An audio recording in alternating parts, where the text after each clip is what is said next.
عايزة تطولي تكثفي تقلي شعرك بوصفة سهلة جدا ومن غير حوارات كتيرة، ووصفة كمان ما بتتغسلش. يعني لو رشتيها يوميا مرة الصبح ومرة بالليل على فراغات شعرك كلها، شعرك هيطول وهيطلع بيبي هير وهينبت بطريقة خيالية.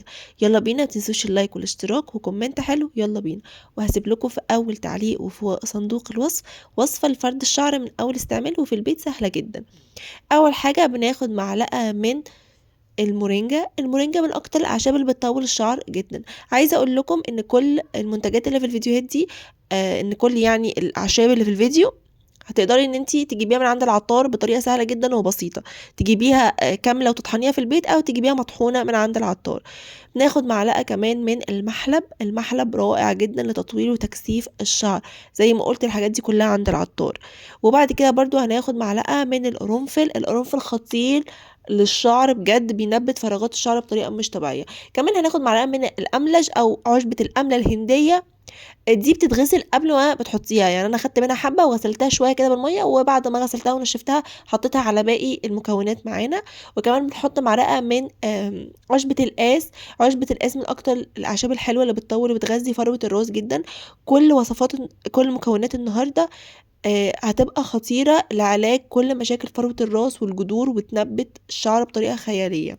كمان بناخد معلقة من آم، حبة البركة برضو رهيبة للشعر. وكمان ممكن نضيف عليها معلقة من الروزماري أو إكليل الجبل، خطير برضو لتطويل الشعر.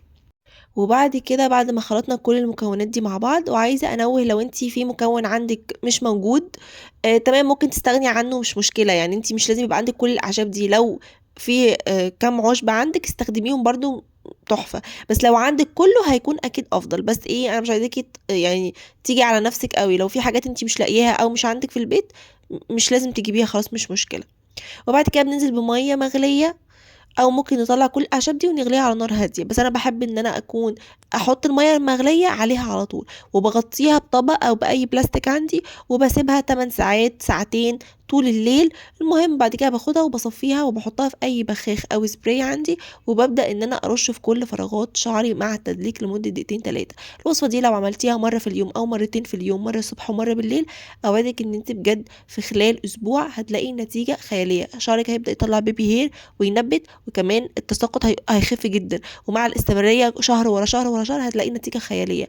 وانا كمان عملت لكم الوصفه بطريقه سهله جدا، يعني انت هترشيها بس على فروه راسك وخلاص. لا هتضطري تغسلي ولا زيوت ولا اي حاجه توجعلك دماغك.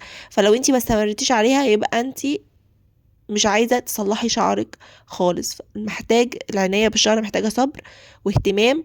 كمان العيد فاضل له كام شهر، احنا داخلين على العيد. فكل الحاجات دي لو بدأتي من النهارده لحد العيد، اوعدك ان انتي هتخشي العيد بلوك مختلف. تابعي قناتي، فيها وصفات تحفه لفرد وتنعيم الشعر، وفي صبغات بالاحمر والاشقر والبني وتطويل وتكثيف، يعني كل انواع الوصفات اللي انت هتحتاجيها. وعندي تفتيح مناطق الغامقه في الجسم والبشره وعلاج الحبوب. عندي كل حاجه موجوده في صفحتي. خدي لفه وشوفي الفيديوهات كلها، والوصفات اللي تعجبك اعمليها ونفذيها من النهارده. هتخشي العيد بلوك، كل الناس هتسألك انت ايه اللي مغيرك كده.